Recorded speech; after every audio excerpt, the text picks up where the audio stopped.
মুভির শুরু হয় আর কে ইউনিভার্সিটি নামক একটি সরকারি কলেজ, যেখানে সামিরা নামক একজন মুসলিম মেয়ে মন খারাপ করে কলেজে ঢুকে এবং নিজের ক্লাসরুমে গিয়ে আত্মহত্যা করে নেয়। আর বোর্ডে লিখে যায় সরি গুরুদেব স্যার। আর তিনি হলেন কলেজের প্রিন্সিপাল গুরুদেব দেশমুখ। তিনি সামিরার মৃত্যুর কারণে অনেক ভেঙে পড়েন, কেননা তিনি সামিরাকে নিজের মেয়ের মতো ভালোবাসতেন। আর সামিরার আত্মহত্যার কারণ ছিল বোর্ড পরীক্ষায় ফেল করা। কিন্তু সামিরা ছিল পুরো আর কে কলেজের টপার, সে কি করে ফেল করতে পারে, এটাই ভাবতে থাকেন গুরুদেব। এরপরে সামিরা শেষ বিদায়ের সময় সকলেই উপস্থিত হন, এমনকি শিক্ষামন্ত্রী রাঘব রেড্ডিও আসেন স্যারের শেষ বিদায়। তখন গুরুদেব স্যার মনে মনে শপথ গ্রহণ করেন তিনি সামিরার বোর্ড পরীক্ষার খাতা আবার নতুন করে চেক করাবেন। এরপরে সিন চলে আসে একটি বারে, যেখানে জোসেফ আন্দার নামক একজন লোক ড্যান্স করছিল। আর সে হলো রেনেসা গ্রুপের এমডি। এই গ্রুপের আন্ডারে শত শত প্রাইভেট কলেজ রয়েছে, আর এখানে ডান্স করার কারণ তার কলেজগুলো এবার বোর্ড পরীক্ষায় টপ করেছে। জোসেফ তার লোকদেরকে বলছিল কলেজের ভালো রেজাল্ট করানোর জন্য মেধাবী ছাত্রের প্রয়োজন নেই, এখানে প্রয়োজন হলো টাকা। সে আরও কিছু কথা বলে, যে কথাগুলো সোজা বাংলা অর্থ হচ্ছে এত পড়াশোনা করে খাবে কি, শুধু টাকা দাও আর ভালো রেজাল্টের একটা সার্টিফিকেট নিয়ে নাও। সামিরার মৃত্যুর পরের দিন গুরুদেব তার ছাত্রদের নিয়ে আন্দোলন শুরু করেন, যেন সামিরার বোর্ড পরীক্ষার খাতা আবার নতুন করে চেক করার অনুমতি দেওয়া হয়। সেই আন্দোলনে এই শহরের ডিসি অফিসার সামার্থ আসে, আন্দোলনে যোগ দেয়। আর আমরা জানতে পারি সামার্থ ছিল গুরুদেবেরই একজন ছাত্র। এরপরে গুরুদেব শিক্ষামন্ত্রী রাঘব রেড্ডির কাছে যায় আন্দোলনের সাহায্যের জন্য, কিন্তু শিক্ষামন্ত্রী গুরুদেবকে বলেন আমি চাইলেও আপনাকে সরাসরি সাহায্য করতে পারবো, তবে আমি আপনাকে এতটুকু সাহায্য করতে পারি, বোর্ড পরীক্ষায় খাতা আবার নতুন করে চেক করানোর জন্য এই রাজ্যের যেই আরও কলেজগুলো রয়েছে সেই কলেজের ছাত্রদের সাহায্যের প্রয়োজন পড়বে আপনার, তাদেরকে একটি পিটিশনে সাইন করাতে হবে। তো যেই কথা সেই কাজ, গুরুদেব চলে যান কলেজের সকল কলেজগুলোর ছাত্রদের পিটিশনে সাইন নেওয়ার জন্য। তবে তিনি বেরিয়ে পড়ার আগে আর কে কলেজের দায়িত্ব দিয়ে যান ভাইস প্রিন্সিপাল জয়পালের উপর। কিন্তু তিনি বেরিয়ে পড়া মাত্রই কিছু গুন্ডা সেই কলেজের প্রিন্সিপালদেরকে কল করে থ্রেট দিতে থাকে যেন তাদের ছাত্ররা সেই পিটিশনে সাইন না করে। কিন্তু প্রিন্সিপালের কথা অমান্য করে ছাত্ররা পিটিশনে সাইন করার ফলে গুন্ডারা আসে সেই ছাত্রদের মারা শুরু করে। তখন একজন ব্যক্তি তাদেরকে মারতে থাকে এবং তাদের পিছু করে চলে আসে তাদের আস্তানায়, এবং এখানে এন্ট্রি মুভির মেন লিড ক্যারেক্টার আর্জুন, সেই এতক্ষণ তাদের মারছিল এবং এখানে এসেও সে তাদের মারা শুরু করে, এবং এখানে এই মুভির অসাধারণ কিছু ফাইট সিন দেখানো হয়। এরপরে আর্জুন তার কলেজে আসে, কিন্তু প্রিন্সিপাল তাকে কলেজ থেকে বের করে দেয় সেই গুন্ডাগুলোকে মারার জন্য। অন্যদিকে জোসেফ শেট্টি নামক একজন গুন্ডার সাথে কথা বলে একজন শার্পশুটার হায়ার করে এবং আর কে কলেজে তাকে ভর্তি করিয়ে দেয়। এরপরে সিন চলে আসে আর কে কলেজে, যেখানে আর্জুনও ভর্তি হয়েছে আর কে কলেজে। আর্জুন এসে সে পুরো কলেজ ঘুরে দেখতে থাকে এবং আমরাও দেখতে পাই পুরো কলেজের অবস্থা একেবারে পাল্টে গেছে গুরুদেব যাওয়ার পর থেকে। আর এই কলেজে দেখে মনে হচ্ছিল এটা যেন গুন্ডাদের আস্তানা, কলেজ বলে মনে হচ্ছিল না। আর এই গুন্ডাদেরকেই ভর্তি করে দিয়েছে জোসেফ আর কে কলেজে, যেন তারা আর কে কলেজের রেপুটেশন খারাপ করতে পারে এবং তারা কলেজের নাম খারাপ করতে পারে। এদিকে আর্জুন ঘুরতে ঘুরতে একটি জায়গায় চলে আসে, যেখানে ছাত্ররা ডান্স প্র্যাকটিস করছিল আর কে কলেজের 50 বছর পূর্তি হওয়ার আনন্দে। এখানে এন্ট্রি মুভির ফিমেল লিড ক্যারেক্টার ভান্দানা, যেও ডান্স প্র্যাকটিস করছিল। যাই হোক, পরের দিন সিন চলে আসে আর কে কলেজে, যেখানে জোসেফের পাঠানো গুন্ডাগুলো জোসেফের কথা মতো ছাত্রদের বিরক্ত করছিল, যেন তারা ঠিকমতো ক্লাস করতে না পারে আর তাদের রেজাল্ট খারাপ হয়। এরপর তারা এই একই কাজ আর্জুনের সাথে করতে গেলে আর্জুন উল্টো তাদের থ্রেড দিয়ে চলে যায় তার নিজের ক্লাসে, কিন্তু ক্লাসের লেকচারে ক্লাস শুরু করছিল না। তখন আর্জুন তাই ক্লাস শুরু করার কথা বললে তিনি বলেন 15 জন স্টুডেন্টদের ক্লাস তো তিনি নাকি নেন না। এই কারণে আর্জুন কমপ্লেন করার জন্য ভাইস প্রিন্সিপালের কাছে যায় এবং কমপ্লেন করেও দেয়। কমপ্লেন করে আসার সময় ভাইস প্রিন্সিপালের রুম থেকে বেরিয়ে আসার সময় বন্দনার সাথে তার দেখা হয়েছে এবং তাদের মধ্যে কিছু কথাবার্তা হয়। কথাবার্তা শেষে চলে যাওয়ার সময় আর্জুনের সাথে একজনের ধাক্কা লাগলে আর্জুন তাকে সরি বলে, কিন্তু সে লোক আর্জুনকে দেখেই পালাতে থাকে। কিন্তু এক পর্যায়ে আর্জুন তাকে ধরে ফেলে। তখন সেই লোকটি আর্জুনকে বলতে থাকে আপনি যার জন্য এসেছেন আমিও তার জন্য এসেছি, কিন্তু আমি আপনার আগে এসেছি। এরপর আর্জুন সেই লোকটিকে বলে আমার আসল পরিচয় যেন কেউ জানতে না পারে, এবং আরও কিছু থ্রেড দিয়ে তাকে চলে আসে তার রুমে। কিন্তু আমরা তার রুম দেখে বুঝতে পারি যে সে নিশ্চয়ই কোনো বিশেষ কোনো কারণে এই আর কে কলেজে এসেছে। অন্যদিকে গুরুদেব এখনও চেষ্টা করে যাচ্ছেন যেন ছাত্ররা তার পিটিশনে সাইন করে যায়, আর ডিসি সামার্থ গুরুদেবকে সাহায্য করছিল সোশ্যাল মিডিয়ার মাধ্যমে। আবার এইসব দিকে জোসেফ সামার্থকে ঘুষ দিয়ে নেওয়ার চেষ্টা করে, কিন্তু ব্যর্থ হয়। এদিকে সিন চলে আসে আবার আর কে কলেজে, যেখানে আর্জুন এবং ওয়ান্দানা কথা বলছিল। আর আরেকটা কথা বলতে তো ভুলেই গেছি, ওয়ান্দানা কিন্তু কোনো স্টুডেন্ট না, সেও একজন মেডিকেল সায়েন্স ডিপার্টমেন্টের লেকচারার। আর্জুনকে সে বলছিল কিছুদিন ধরে মেডিকেল স্টাডির জন্য কোনো প্রকার পেশেন্ট আসছে না কলেজে, তারা এই ধরনের কথা বলছিল। তখনই একটা ছেলে ওয়ান্দানার সাথে খারাপ ব্যবহার করার চেষ্টা করে, কিন্তু আর্জুনটাকে মেরে সোজা পাঠিয়ে দেয় মেডিকেল স্টাডির বেডে। এটা দেয় সেখানকার কিছু স্টুডেন্ট আর্জুনকে বলতে থাকে তাদের মেডিকেল স্টাডির জন্য যদি কোনো হার্ট পেশেন্ট ব্যবস্থা করে দিত সে, কিন্তু আর্জুন কোনো কথা না বলে চলে যায়। এর মধ্যেই কলেজে ঘটে যায় আরেক ঘটনা। কলেজের অধিকাংশ ছাত্ররা ড্রাগের নেশে আসক্ত হয়ে গেছে। আবার সেই স্টুডেন্টদেরকে কিছুদিন ধরে ড্রাগ না দেওয়ার কারণে তাদের অবস্থা আরও খারাপ হয়ে গেছে। কিন্তু তাদেরকে ড্রাগ দিল কে? ওই যে জোসেফের পাঠানো সেই গুন্ডাগুলি তাদেরকে ট্রাক দিচ্ছে। এদিকে কলেজের রেপুটেশনের কথা চিন্তা করে ভাইস প্রিন্সিপাল জয়পাল ছাত্রদের চিকিৎসার ব্যবস্থা কলেজের মধ্যেই করেন। এরপরের দিন ছিল 14 ফেব্রুয়ারি। ছাত্ররা নিজেদের মতো পালন করছিল, কিন্তু সেখানেও ঝামেলা শুরু করে জোসেফের পাঠানো সেই গুন্ডাগুলো। তারা মেয়েদের সাথে খারাপ ব্যবহার শুরু করলে এটা দেখে ভান্দানা সে ছেলেদের একজনকে থাপ্পড় মেরে বসলে গুন্ডারা ভান্দানাকে মঙ্গলসূত্র পরানোর জন্য ধাওয়া করতে শুরু করে। এক পর্যায়ে তাকে ধরে ফেলে মঙ্গলসূত্র পরাতে যাবে, সেই সময় আর্জুন হাজির হয় একজন পণ্ডিতকে নিয়ে এবং সেখানে থাকা ছাত্রদেরকে বলা শুরু করে, তোমাদের যে হার্ট পেশেন্টের প্রয়োজন ছিল এদের মধ্যে কেউ হলে কি চলবে বলে তাদেরকে মারা শুরু করে। এবং এখানেও সেই অসাধারণ কিছু ফাইট সিন দেখানো হয়, আর এসব দেখে ভান্দানা আর্জুনের উপর ইমপ্রেস হয়ে পড়ে। পরের দিন জোসেফের কিছু লোক এসে আর্জুনকে নিয়ে যায় জোসেফের কাছে। এরপর জোসেফ আর্জুনকে জিজ্ঞেস করতে থাকে কেন সে তার লোকদেরকে মেরেছে। এরপরে আর্জুন এবং জোসেফের মধ্যে কিছু কথাবার্তা হয়। এর মধ্যে আর্জুন বলে ওঠে সে আসলে শেট্টির পাঠানো শার্প শুটার। এটা শুনে জোসেফ আর্জুনকে আর ঝামেলা করতে মানা করে এবং একসাথে কাজ করার জন্য বলে, আর আর্জুন ও জোসেফের কথায় হাতে হ্যাঁ মিলে যায়। এদিকে ছাত্রদের অবস্থা আরও খারাপ হয়ে যাচ্ছে, কেননা তাদেরকে এখনও কেউ ট্রাক দিয়ে যাচ্ছে। আবার সেখানকার একজন স্টুডেন্ট আর্জুন এবং ওয়ান্দানাকে উদ্দেশ্য করে বলে, আমরা তো শুধু ড্রাগ নিচ্ছি, কিন্তু আর্জুন তুই তো স্টুডেন্ট হয়েও ম্যাডামের সাথে লাইন মারার চেষ্টা করছিস। এসব শুনে আর্জুন রেগে সেখান থেকে চলে যায়, কিন্তু ওয়ান্দানা আর্জুনের পিছু করে চলে যায়, যেটা আর্জুন খেয়াল করে না। আর কিছুদিন ধরে আর্জুনের ব্যবহারটাও কেমন জানি পাল্টে গেছে সন্দেহজনকভাবে। এই কারণে ওয়ান্দানা আর্জুনের পিছু করা শুরু করে। এরপর ওয়ান্দানা দেখতে পায় কলেজের লাইব্রেরিয়ান গোবিন্দ এবং আর্জুন লাইব্রেরি বইয়ের মধ্যে গাঁজা ড্রাগের মতো কিছুর প্যাকেট রাখছে। তারা পরের দিন কলেজে একজন পুলিশ অফিসার আসে যার নাম আজাদ, কিন্তু আর্জুন পুলিশকে দেখেই লুকিয়ে পড়ে। এটাও আবার ওয়ান্দানা দেখে ফেলে। আজাদ দেশে সর্বপ্রথম ভাইস প্রিন্সিপাল জয়পালের সাথে দেখা করে এবং বলে, আমার কাছে আপনার কলেজের কোনো এক স্টুডেন্ট নিজের পরিচয় গোপন করে রিপোর্ট করেছে যে কলেজের মধ্যে কোনো স্টুডেন্ট ড্রাগ নিচ্ছে এবং ক্রিমিনাল অ্যাক্টিভিটি বেড়ে গেছে। তখন ভাইস প্রিন্সিপাল জয়পাল আজাদকে বলে, আপনাকে হয়তো বা কেউ মজা করে বলেছে, এটা কখনো হতেই পারে না। তখন আজাদও বলে, হ্যাঁ আমার এটাই মনে হয়, কারণ আমি এই কলেজ থেকে পড়াশোনা করেছি বলেই সে চলে যায়। কিন্তু জোসেফের গুন্ডাগুলো কিছু ছাত্রদের মারা শুরু করে, কারণ তাদের সন্দেহ ছিল এদের মধ্যে কেউ না কেউ পুলিশকে খবর দিয়েছে। এই সময় আর্জুন এটা দেখেও না দেখার ভান করে চলে যাচ্ছিল, কিন্তু তখন ভান্দানা আর্জুনকে আটকিয়ে বলে, সেদিন যখন এই গুন্ডারা আমার সাথে খারাপ ব্যবহার করছিল তখন তুমি তাদেরকে গিয়ে মারলে, আর এখন এই গুন্ডাগুলো ছাত্রদেরকে মারছে কিন্তু তুমি কিছু করছো না। আবার সেই দিন তোমরা লাইব্রেরির বইয়ের মধ্যে কি রাখছিল ওইসব। তখন আর্জুন শুধু এতটুকুই বলে, আমি একটা বিশেষ কাজে এসেছি এখানে, সময় হলে তুমি সব দেখতে পাবে। ইতিমধ্যেই গুন্ডাগুলো এসে আর্জুনকে বলে তাদেরকে নাকি এখনই জোসেফ ডেকে পাঠিয়েছে, একটি আর্জেন্ট মিটিং রয়েছে। তো আর্জুন চলে যায় তাদের সাথে। এরপরে মিটিং শুরু হলে দেখতে পাই জোসেফের সাথে আরকে কলেজের ভাইস প্রিন্সিপাল জয়পালও জড়িত এবং শিক্ষামন্ত্রীও রয়েছে তার সাথে। এরপর জয়পাল বলা শুরু করে, ইতিমধ্যেই গুরুদেবের পিটিশনে 5,000-এরও বেশি ছাত্র সাইন করেছে, আর কালকেই সে জমা দিতে যাবে এই পিটিশন কোর্টে। যদি কালকের মধ্যে তাকে আটকানো সম্ভব না হয় তাহলে আমরা জেলে চলে যাও এই বোর্ড পরীক্ষার স্ক্যামের জন্য। এরপর শিক্ষামন্ত্রী রাঘব রেড্ডি প্ল্যান বলা শুরু করে। তিনি বলেন, কাল গুরুদেব পিটিশন জমা দেওয়ার জন্য কোর্টে যাবেন তো ঠিকই, কিন্তু পৌঁছাতে পারবেন না, কারণ পথের মধ্যে আমাদের শার্প শুটার আর্জুন মেরে ফেলবে গুরুদেবকে।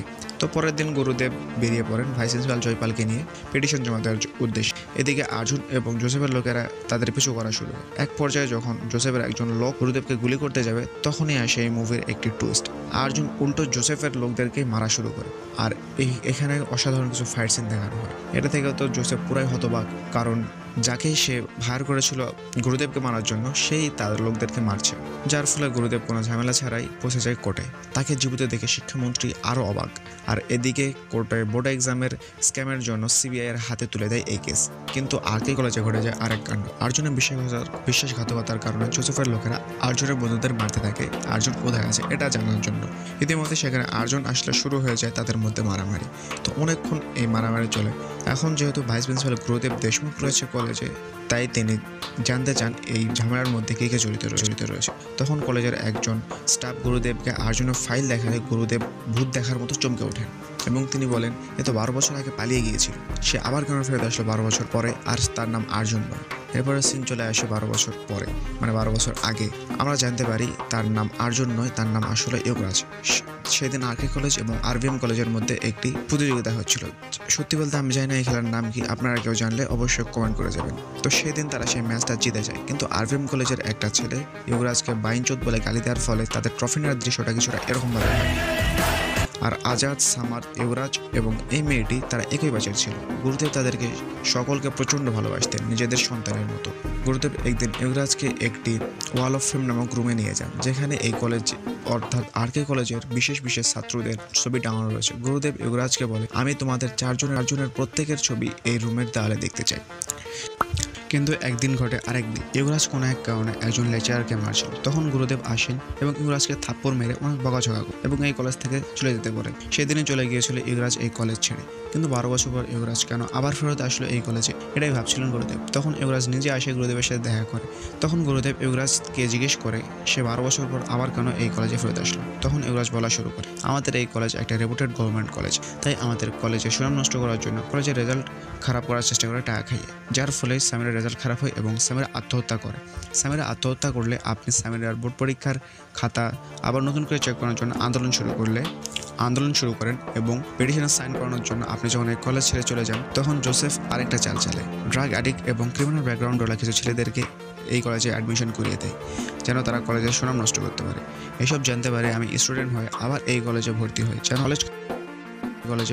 যেন আমি তাদের উপর নজর রাখতে পারি। কিন্তু তারা আপনাকে শেষ করে দেওয়ার জন্য একজন শার্প শুটার নিয়ে আসে, কিন্তু আমি তাকে ধরে ফেলি আর আমি নিজেই শার্প শুটার সেজে তাদের দলে চলে যাই। আমি যখন এই কলেজে এসেছিলাম তখন এই কলেজের অবস্থা অনেক খারাপ ছিল। কলেজের অধিকাংশ ছাত্ররাই ড্রাগের নেশা আসক্ত হয়ে পড়েছিল। এইসব দেখে আমি নিজের পরিচয় লুকিয়ে পুলিশে কমপ্লেন করেছিলাম। কিন্তু যখন আজাদ আসে কলেজে তদন্ত করার জন্য, তখন আমি আজাদের থেকে লুকিয়ে পড়ি যেন আজাদ আমাকে দেখে চিনতে না পারে এবং আমার এই মিশন অর্ধেক রাস্তাতেই বন্ধ হয়ে যায়। আর এইসব কিছুর মধ্যে কলেজের একজন ভিতরকার লোক জড়িত রয়েছে, আর তিনি হলেন ভাইস প্রিন্সিপাল জয়পাল।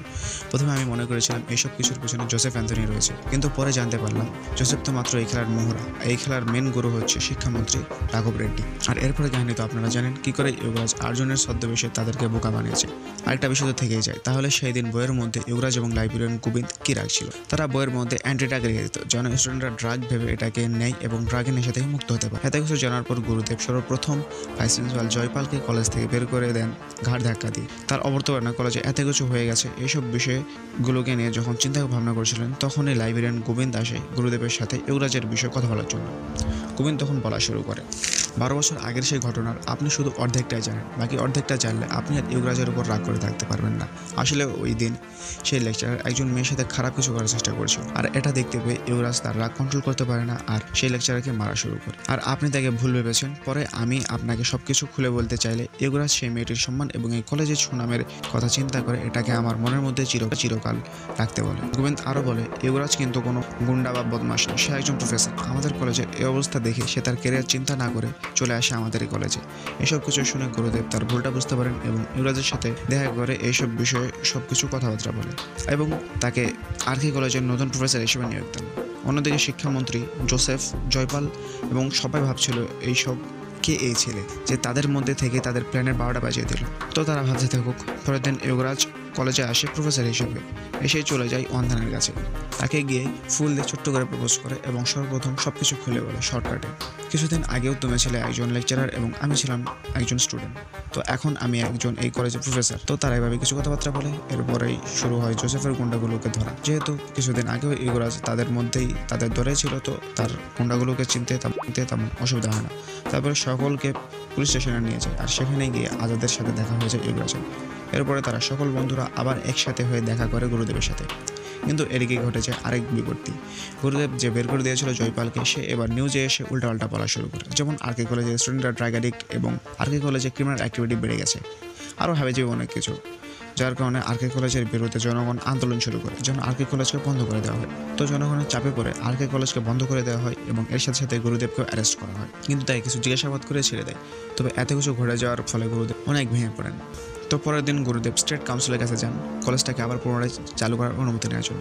তিনি বলেন, এখানে যদি আমার ভুল হয়ে থাকে তাহলে আমি নিজে ছেড়ে দেবো এই কলেজকে, কিন্তু কলেজকে বন্ধ রেখে আমার ছাত্রদের জীবনটাকে নষ্ট করে দেবেন না বলে চলে আসেন। কিন্তু এসবের মধ্যে ইউরাজকে ফোন করে উস্কাতে থাকে জোসেফ, যার ফলে জোসেফ তার সঙ্গমাঙ্গ সহ জোসেফকে একেবারে কেলিয়ে চলে আসে। আবার স্টেট কাউন্সিলও কলেজ খোলার অনুমতি দিয়ে দেয়, কিন্তু একদিন পেরিয়ে যায়, 2 দিন পেরিয়ে যায়, এভাবে বেশ কিছুদিন পেরিয়ে যায়, কিন্তু কোনো প্রকার ছাত্রছাত্রী কলেজে আসেন। এই অবস্থা থেকে আজাদ, সামার্থ এবং ইউরাজরা সবাই সোশ্যাল মিডিয়ার মাধ্যমে তাদের ছাত্রদেরকে আবার কলেজে আনার চেষ্টা করতে থাকে এবং তারা সফল হয়। 1 জন, 2 জন, 3 জন এবং এভাবে পুরো কলেজ আবার আগের মতো হয়ে যায়। কিন্তু আরেকটা কথা, কলেজ করার অনুমতি তো তারা পেয়েছে, কিন্তু তার সাথে সাথে কিছু শর্তেও জড়িয়ে দেওয়া হয়েছে। যেমন কলেজের 90% ছাত্রদেরকে বোর্ড পরীক্ষায় পাশ করতে হবে, আবার তার পাশাপাশি খেলাধুলাতেও একটা ভালো অবস্থান অর্জন করতে হবে। আর এইসব কিছুর উপর নজর রাখার জন্য একজন অফিসারকে নিয়োগ করা হয়। যদি এগুলোর একটাও ভুল করে পূরণ না হয় তাহলে কলেজকে আবার বন্ধ করে দেওয়া হবে। তো এভাবে চলতে থাকে আরকে কলেজের দিনকাল। ভালোই চলছিল এবং ইউরাজও হয়ে ওঠে সকল ছাত্রদের পছন্দের একজন প্রফেসর। কিন্তু বিপত্তি ঘটে তখন যখন প্রতিটি কলেজের স্টুডেন্টরা স্টেট লেভেল চ্যাম্পিয়নশিপে অংশগ্রহণের জন্য প্রস্তুতি নিতে থাকে। আরকি কলেজের স্টুডেন্টরাও তৈরি হতে থাকে প্রতিযোগিতার জন্য। তখন কিছু স্টুডেন্টদের অভিভাবকরা বাধা হয়ে দাঁড়ায়। তারা চায় তাদের ছেলে মেয়ে পড়াশোনার পাশাপাশি আর যেন কিছু না করে। তাই একদিন সকল অভিভাবকরা আসে ইউরাজের সাথে কথা বলার জন্য। তখন ইউরাজ তাদেরকে বোঝানোর চেষ্টা করে যে পড়াশোনার পাশাপাশি খেলাধুলার প্রয়োজন রয়েছে। কিন্তু তাদের মধ্যে কিছু জন তো উল্টো বলাই শুরু করে যে তারা তাদের সন্তানদের থেকেও এখনো ভালো পড়াশোনা করতে পারবে। এটা শুনে পাশে থাকা কলেজ স্টাফ তাদের নিয়ে ঠাট্টা শুরু করে। তখন তো এটা তাদের এগোতে লেগে যায়। তারা ইউরাজকে চ্যালেঞ্জ করে বসে, তারা যদি তাদের সন্তানদের থেকেও ভালো রেজাল্ট করতে পারে তাহলে ইউরাজ আর তাদের সন্তানদের মাঝে আসবে না, আর যদি তারা ভুলেও রেজাল্ট খারাপ করে তাহলে তারা আর বাধা দেবে না। তো কথা শুনে ইউরাজ তাদেরকে ভর্তি করে দেয় বিকেলের কলেজে। তো তাদের ভালোই চলতে থাকে পড়াশোনা। এভাবেই তাদের টেস্টের সময় চলে আসে। টেস্ট পরীক্ষার আগের দিন রাত্রে ইউরাজ তাদের ক্লাস শেষ করে বলে, কালকেই আপনাদের যোগ্যতা প্রমাণ হয়ে যাবে, দেখা যাক কে পাশ করতে পারে। এটা শুনে তাদের এগোতে লেগে যায় আর তারা বলতে থাকে, যোগ্যতা মানে আমরা কি পড়াশোনা ছাড়া কিছু করতে পারিনি? কেউ কেউ বলতে থাকে, আমি পড়াশোনা করতে পারিনি, আমি একজন সফল ব্যবসায়ী। আরেকজন বলে, আমি পড়াশোনা করতে পারিনি কিন্তু আমি একজন সফল শেফ হয়ে দেখিয়েছি। এভাবেই তারা নিজেরাই বলতে থাকে তারা পড়াশোনা ছাড়া কিভাবে এতটা সফলতা পেয়েছে। এবার ইউরাজ বলা শুরু করে, আমি আপনাদেরকে যারা বোঝানোর চেষ্টা করেছিলাম সেটা আপনারা নিজেরাই বুঝে গেছেন। আপনাদের সন্তানদের মধ্যে একজন ক্রিকেটার হতে চায় কিন্তু সে ম্যাথ বুঝতে পারে না, সে ম্যাথে দুর্বল। আরেকজন ড্যান্সার হতে চায় কিন্তু সে কেমিস্ট্রি বুঝতে পারে না। এখানে তাদের দোষ নেই, এখানে দোষ আপনাদের। আপনারা তাদেরকে ছোট থেকে তাদের হবি ক্লাসে পাঠান, কিন্তু তারা যখনই কলেজে ওঠে তখন আপনারা নিজেদের স্বপ্ন তাদের উপর চাপিয়ে দেন। আপনারা তাদেরকে তাদের স্বপ্নগুলো পূরণ করতে দিন, নিজেদের পূরণ করতে না পারা সেই স্বপ্নগুলো চাপিয়ে দিবেন না। কথাগুলো শোনার পর তারা নিজেদের ভুল বুঝতে পারে এবং তাদেরকে আর কোনো ফোর্স করে না। তো আরকে কলেজ স্টেট লেভেল টুর্নামেন্টে খুব ভালো পারফরমেন্স আর তারা অনেক ট্রফিও জেতে। কিন্তু কাবাডি খেলার দিন ঘটে যায় এক সমস্যা। আরকে কলেজের প্লেয়ারদেরকে যে এনার্জি ড্রিঙ্ক দেওয়া হয় সেগুলোর মধ্যে নেশা জাতীয় কিছু থাকার কারণে তারা আউট অফ কন্ট্রোল হয়ে পড়ে আর খেলাধুলা বাদ দিয়ে তারা মারামারি শুরু করে, যার ফলে আরকে কলেজের কাবাডি টিম ডিসকোয়ালিফাই হয়ে যায়। কিন্তু ইউরাজ ভাবতে থাকে কে মেশাতে পারে এনার্জি ড্রিঙ্কের মধ্যে এইসব ড্রাই জাতীয় জিনিস। তখন সামার তাকে ফোন করে এবং ইউরাজকে দেখা করতে বলে আর সকলেই উপস্থিত ছিল। সেখানে পৌঁছে ইউরাজের নজর যায় সামার্থের গাড়ির নাম্বার প্লেটের উপর। ইউরাজ মনে করার চেষ্টা করতে থাকে কোথাও না কোথাও তো দেখেছে এই গাড়িটাকে। তখনই মনে পড়ে এই গাড়িটা জোসেফের কাছে ছিল। মুহূর্তের মধ্যে সমস্ত কিছু পরিষ্কার হয়ে যায় ইউরাজের কাছে যে সামার্থ জোসেফের সাথে মিলিত রয়েছে। এরপরে ইউরাজ সামার্থকে ধরে প্রশ্ন করা শুরু করে, তুই কেন এইসব করলি? তোর নাম ছিল না কাবাডি ম্যাচের গেস্ট লিস্টে, কিন্তু আমি মনে করেছিলাম তুই এসেছিলি আমাদের কলেজকে সমর্থন করার জন্য, কিন্তু তুই কলেজকে বরবাদ করার জন্য এসেছিলি। আর তুই এক বছরের মধ্যে কিভাবে ডিসিতে সোজা ক্যাবিনেট সেক্রেটারি হয়ে গেল? এরপরে সেঞ্চুরি আসে ওদিতে। সেদিন আসলে সামার্থ জোসেফের অফারকে মানা করতে না পারে, তাদের সঙ্গে হাত মিলিয়ে নেয়। আবার সেঞ্চুরি আসে বর্তমানে। এখানে সামার্থ বলা শুরু করে, দুনিয়াতে সকলেই তার স্বার্থটাকেই দেখে, আমিও আমার স্বার্থটাকেই দেখেছি। আর গুরুদেবও তো আমাদেরকে নিজেদের স্বার্থের জন্য ব্যবহার করছে।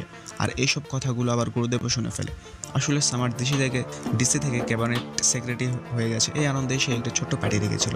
এই জন্য গুরুদেব এসেছিলেন এখানে। সামার্থের মুখে এইসব কথাগুলো শুনে গুরুদেব অনেক ভেঙে পড়েন। এরপরে সামার্থ শিক্ষামন্ত্রী সহ সকলেই একসাথে হয়ে প্ল্যান করতে থাকে কিভাবে আরকে কলেজের পরীক্ষার রেজাল্ট খারাপ করতে পারে। তারা শেষ পর্যন্ত এই সিদ্ধান্তে পৌঁছায় যে তারা পরীক্ষার দিন শিক্ষার্থীদেরকে ডিস্টার্ব করবে যেন তারা ঠিকমতো পরীক্ষা দিতে না পারে আর রেজাল্ট খারাপ হয়। অন্যদিকে ইউরাজরাও প্ল্যান করতে থাকে যেন কীভাবে তারা পরীক্ষাটাকে সুষ্ঠুভাবে শেষ করতে পারে। ইউরাজ বলা শুরু করে, আপনি যে বিল্ডিংয়ে থাকবেন সেই বিল্ডিংয়ের ঠিক সামনের বিল্ডিংয়েই পরীক্ষা হবে। তো রামাইয়া, আপনাকে যার উপরে সন্দেহ হবে আপনি বেল বাজিয়ে দেবেন। একটা বেল বাজলে বুঝবো সমস্যা গ্রাউন্ড ফ্লোরে, আর দুটা বেল বাজলে বুঝবো সমস্যা ফার্স্ট ফ্লোরে। তো পরের দিন শুরু এক্সাম। রামাইয়া এবং ইউরাজ নজর রাখতে থাকে কেউ যেন ডিস্টার্ব করতে না পারে, কিন্তু তাদের শত্রু যেহেতু স্বয়ং শিক্ষামন্ত্রী নিজেই, সেই জন্য পরীক্ষার দিন যে অফিসাররা আসে ঠিক মতো পরীক্ষা হচ্ছে কিনা সেটা দেখার জন্য তো তাদেরকে বদলে নিজেদের লোক পাঠিয়ে দেয় যেন তারা পরীক্ষার মধ্যে সমস্যা সৃষ্টি করতে, এবং তারা এসে নিজেরা সমস্যা শুরু করে পরীক্ষার মধ্যে।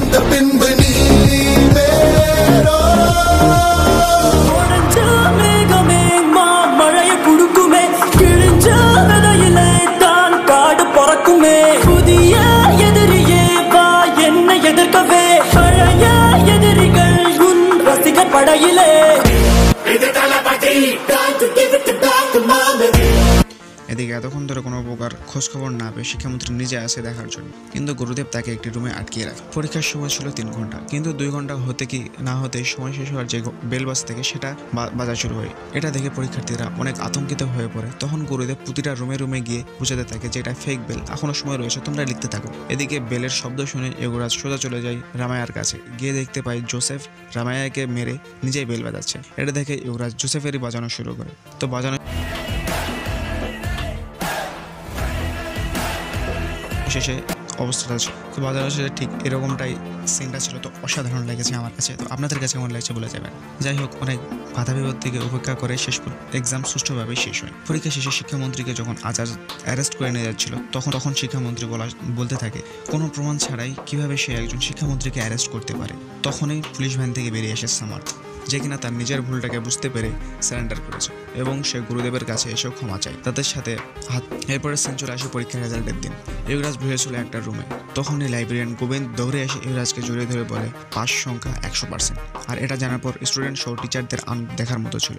আর এইসব সিনগুলো দেখে যে কখনো আপনার চোখ দিয়ে পানি বেরিয়ে আসবে আপনি বুঝতে পারবেন না। যারা আসলে স্কুল লাইফ বা কলেজ লাইফ শেষ করেছেন তারা এটার মর্ম বুঝবে। এরপরে সিন চলে আসে ওয়াল অফ ফেমে, সেই রুমে যেখানে এই কলেজের প্রতিটি বিশেষ ছাত্রদের ছবি রাখা হয়। গুরুদেব সেখানে যুবরাজের ছবিটাও রাখেন। এরপরে তিনি চলে যান আগে কলেজের 50 বছর পূর্ণ হওয়ার অনুষ্ঠানে। সেখানে গিয়ে তিনি কিছু বক্তব্য রাখেন এবং বক্তব্য শেষে তিনি যুবরাজকে একটি ব্যাজ গিফট। আর এই দৃশ্যের মাধ্যমেই শেষ হয়ে যায় ইভারাতনা নামক অসাধারণ এই মুভিটি। তো কেমন লাগলো আপনাদের? অবশ্যই যদি ভালো লাগে ভিডিওটিকে লাইক করে চ্যানেলটিকে সাবস্ক্রাইব করে পাশেই থাকবেন।